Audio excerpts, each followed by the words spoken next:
This is Scott Crossan, the Scott Crossan Versus channel. You know, it's a new name. And I'm in my Savage Worlds Marshals gear because it's time for a GM to GM talk. So, given all the unpleasantness with Wizards lately, there's a bunch of people who want to move their Dungeons and Dragons campaigns over to Savage Worlds, and they're not sure what to do and need some advice. Now, there's plenty of videos that will tell you point-for-point conversions and how to build characters and everything. What I want to do is I want to talk to the GMs, because you have some questions that generally aren't very, how do I put it, well answered, because these are general stuff. This is stuff that, as a long-time GM, I've been playing since the Red Box. God, I feel old. And I figured it's time just to give you some advice. So let's dig into this. Now, there is some questions of what game masters will need to get into for their D&D groups to get into Savage Worlds. And my suggestion is, got it right here. You can tell the high production values of this channel. Is the Pathfinder for Savage Worlds. As a player, all you need is this. As a GM, you just need the core book and the bestiary. And you'll have all the monsters, all the rules, all the magic items you need. In fact, you can pick up the box. There's a core box. They'll have all the extra doodads and card decks and tokens that you ever want. You know, pretty easy stuff. You don't have to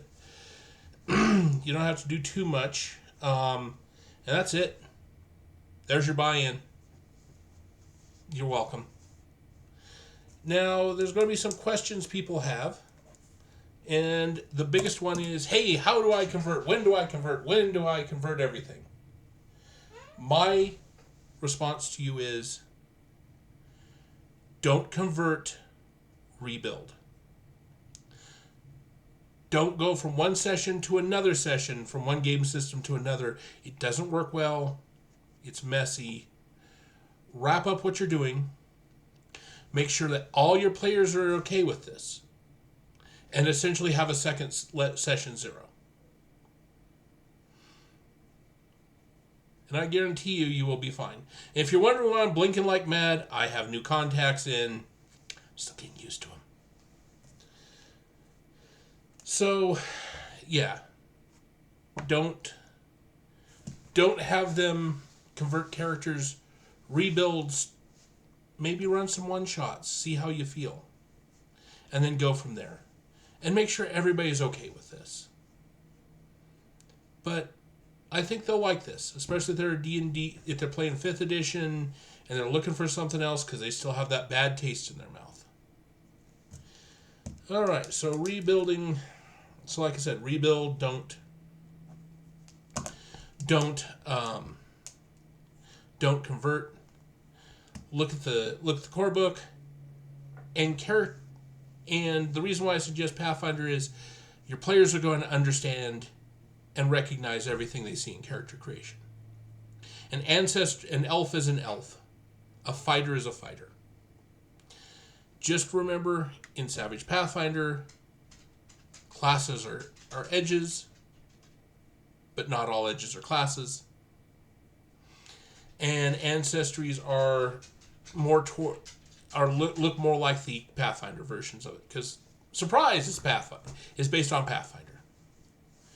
But for the most part, players are going to be able to find what they're looking for. By the way, if you wanted to tap, I have a Basset here. His name is Buddy.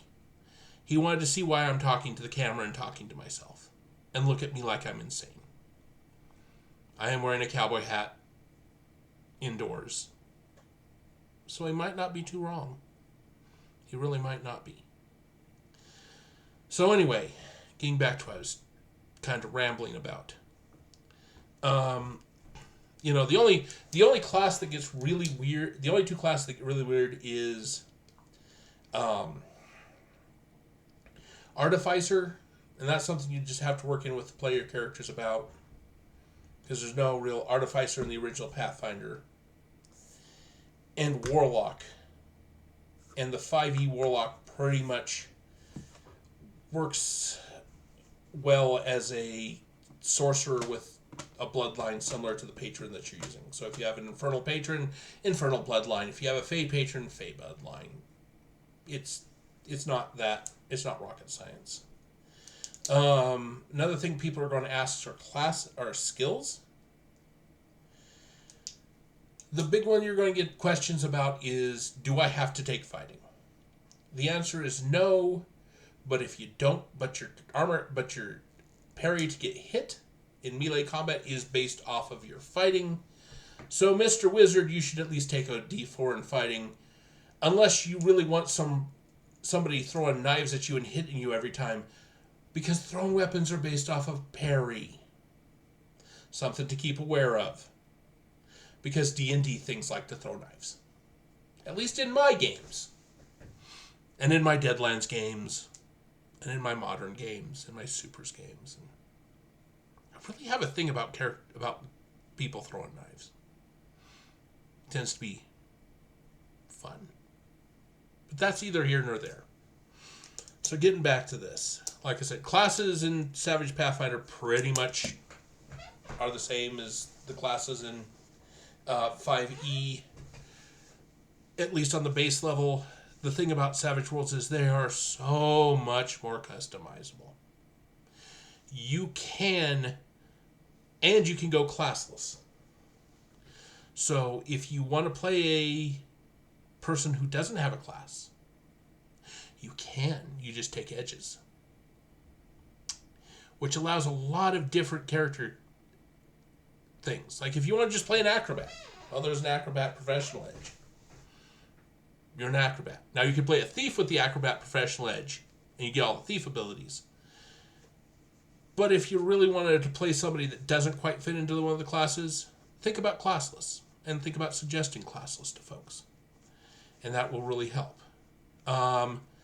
Getting back to skills, the big one is people look at common knowledge and don't know what that is. Because most of the other skills are pretty self-explanatory. I mean, Savage Worlds has the best skills. It's got fighting, shooting, gambling, spitting, occult.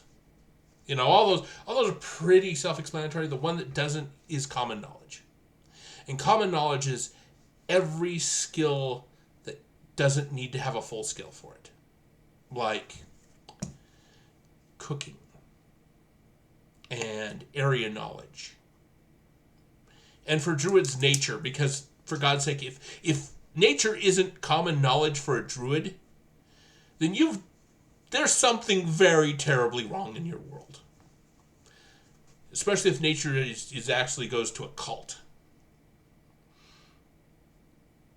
I'll just leave it at that. Okay. Gone over skills. Now gear.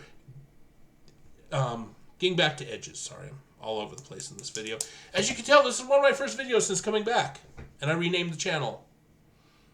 Yeah, I'm all over the place. You know, in 5-6 years, we'll come back to this video and laugh. And then I'll cry. Mostly cry. But getting back to this. Edges, getting back to edges. Think of edges as... Players should think of edges as not just feats, but class abilities. Class abilities you choose every time you level. Which makes them very flexible. It's essentially like playing Ranger, but you don't suck. I'm sorry, did I say that about Ranger? Let my opinions come out, so that's how that works. One of the easiest ones to bring over is gear. Most of the basic D&D items are in the Savage Pathfinder book. It's pretty easy to, go over there if you're making an adventure. Building heroes is pretty easy on that. Once you get past character creation, one thing you have to get used to in character creation is there's no massive list of spells. There is a list of powers, and powers are pretty generic in that they can be flavored towards a spell by what trappings you use and you can spend extra power points because it's a power point system. Hey, mage, guess what? You don't have to memorize any spells. You start with all your spells every day. Everybody's a sorcerer in Savage Worlds. You're welcome. You're so much welcome. And it's just, people that play arcane casters anyway generally tend to think outside the box, so they should be fine. Plus you don't have to memorize all the piles and piles and piles of spells that do damage. There's 3 main ones: burst, blast, and bolt. And then there's a few ones but mostly those are going to be your reach out and hurt someone spells. And most other spells powers are pretty self-explanatory what they do. You're looking for your effect. You get the effect. You trap it. You put trappings. You put the flavor that you want for that spell, and you enjoy. Actually, playing an arcane caster in Savage Worlds is rather fun. I'm doing it right now. I'm playing a cleric in a game. I'm playing a dwarf cleric, and it's really, really fun. Now, a few things to keep in mind as a GM when you start playing. Playing Savage Worlds because of bennies, it plays like a group of players that all play with the luck feat. And you're going to have that feel, and you should be awarding bennies for good play, especially for playing hindrances right. Hindrances there to get your character in trouble so they can get bennies so they can have more fun. Because that's the whole idea about Savage Worlds is you do stuff all the goofy stuff gets you more bennies, and more bennies keep you alive in combat, and the more fun you can have. That's probably the worst explanation of bennies in the world, but there are plenty of channels that have better explanations and have higher production rates. Yeah, I know that. All right, a couple of things to keep in mind. So running Savage Worlds as compared to D&D, there is no CR. You put out the monsters you think will be fun for the encounter, and you let the players deal with them. The ability to use bennies to get the monster soaked, to keep it in the fight longer, or activate certain abilities, kind of balances that out. But yeah, you use common sense with monsters. If you really, really want to kill your player characters, yes. Ancient red dragons, 0 advanced novices, let them go. Let them fight. You'll be surprised how many dead red dragons there are. I was. Still very, very bitter about that. But that was me running Dragonlance years and years ago. Couple of things to keep in mind. Combat's going to be a whole lot faster. It's going to be more chaotic because of the cards. Because people just don't go on the same turn order every turn.